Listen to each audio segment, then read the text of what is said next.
ஒரு பிகாம் முடிச்ச ஸ்டூடெண்ட்ஸ் என்ன பண்ணால் ஹையர் ஸ்டடீஸ் சூஸ் பண்ணலாம் அப்படின்னு நிறைய ஸ்டூடெண்ட்ஸ் வந்து கேட்குறாங்க. ஸோ பிகாம் முடிச்சவங்களுக்கு ஹையர் ஸ்டடீஸ் அப்படின்னா பெஸ்ட் ஆப்ஷன் எப்பயுமே எம்காமாக தான் இருக்கும். எம்காமில் ஸ்ட்ரீம்ஸ் பார்த்து வந்து நீங்கள் சூஸ் பண்ணிக்கோங்க. பிகாமில் என்ன படிச்சிங்களோ அது ரெலவெண்ட்டான எம்காம் ஸ்ட்ரீம் முடிச்சுட்டு ஒன்று நீங்கள் காலேஜில் உள்ள ப்ரொஃபஸர் இல்லை என்ன ஃபீல்டில் முடிச்சிங்களோ அது ரெலவெண்ட்டான ஜாப் இந்த மாதிரி வந்து நீங்கள் சர்ச் பண்ணிக்கலாம். அப்படி இல்லை அப்படின்னா எம்பிஏ படிக்கலாம். எம்பிஏவும் வந்து உங்களுக்கு நிறைய ஜாப் ஆப்ஷன்ஸ் வந்து அவைலபிளாக இருக்குது. பட் எம்பிஏவாக இருக்கட்டும் எந்த ஒரு கோர்ஸாக இருக்கட்டும் நீங்கள் படிக்கிறதுக்கு முன்னாடி ஒரு பெஸ்ட் காலேஜில் படிக்கிறீங்களா, முடிஞ்ச அளவுக்கு என்ட்ரன்ஸ் எக்ஸாம் எழுதி போனீங்க அப்படின்னா கண்டிப்பாக அது ஒரு பெஸ்ட் காலேஜாக தான் இருக்கும். நல்ல ஒரு பிளேஸ்மெண்ட் இருக்க காலேஜா அப்படிங்கிறத பார்த்து வந்து நீங்கள் சூஸ் பண்ணிக்கோங்க. ஸோ எம்பிஏ படிக்கிறதுக்கு முன்னாடி ஸ்ட்ரீம்ஸ் எப்படி சூஸ் பண்ணலாம் அப்படிங்கிறத ஃபுல் அனலைஸ் பண்ணி உங்களுக்கு எது பெஸ்ட்டாக இருக்குமோ அதை வந்து நீங்கள் சூஸ் பண்ணிக்கோங்க. ஸோ வேற என்ன கோர்ஸ் படிக்கலாம் அப்படின்னு கேட்டிங்க அப்படின்னா பிஎட் படிக்கலாமா அப்படின்னு நிறைய ஸ்டூடெண்ட்ஸ் வந்து கேட்குறாங்க. கண்டிப்பாக படிக்கலாம். டீச்சிங் லைனில் இன்ட்ரெஸ்ட் இருக்குது அப்படின்னா பிஎட் வந்து நீங்கள் படிக்கலாம்.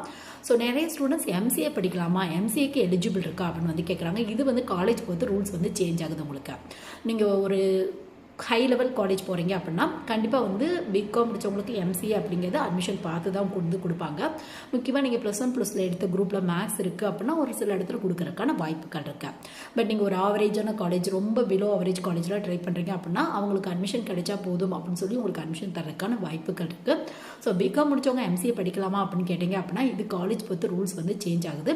பட் எம்சிஏ படிக்கிறதுக்கான மெயினான ரூல்ஸ் அப்படின்னு எடுத்துட்டோம் அப்படின்னா +1+2 நீங்கள் படித்த குரூப்லையோ அப்படி இல்லைன்னா யூஜி ஒரு கோர்ஸ் படிச்சிருப்பீங்களா அந்த கோர்ஸ்லையோ கண்டிப்பாக மேக்ஸ் ரெலவெண்ட்டான மெயின் பேப்பர் இருக்கணும் அப்படிங்கிறத பேசிக் எலிஜிபிளாக ஃபாலோ பண்ணிட்டு இருக்காங்க உங்களுக்கு. ஸோ இன்ட்ரெஸ்ட் இருக்குது அப்படின்னா கண்டிப்பாக ட்ரை பண்ணி பாருங்கள். எம்சிஏ காலேஜ் பொறுத்து ரூல்ஸ் வந்து சேஞ்ச் ஆகுது. இது மட்டும் இல்லாமல் இந்த சிஏ சிஎஸ் இந்த மாதிரிலாம் கண்டிப்பாக ட்ரை பண்ணி பார்க்கலாம். இதுக்கெல்லாம் மொத்தம் 3 லெவல்ஸ் இருக்கும். பட் நீங்கள் ஒரு டிகிரி முடிச்சுட்டு போகிறனால 2 லெவல் மட்டும் ட்ரை பண்ணால் போதும். சிஏ ரெலவெண்ட்டா, சிஎஸ் ரெலவெண்ட்டா, ஏசிசிஏ ரெலவெண்ட்டா, இது எல்லாத்துக்குமே இன் டெப்த்தாக லாங் வீடியோ நம்ம சேனலில் இருக்குது. வேணும் அப்படின்னா வந்து நீங்கள் செக் பண்ணி பாருங்கள்.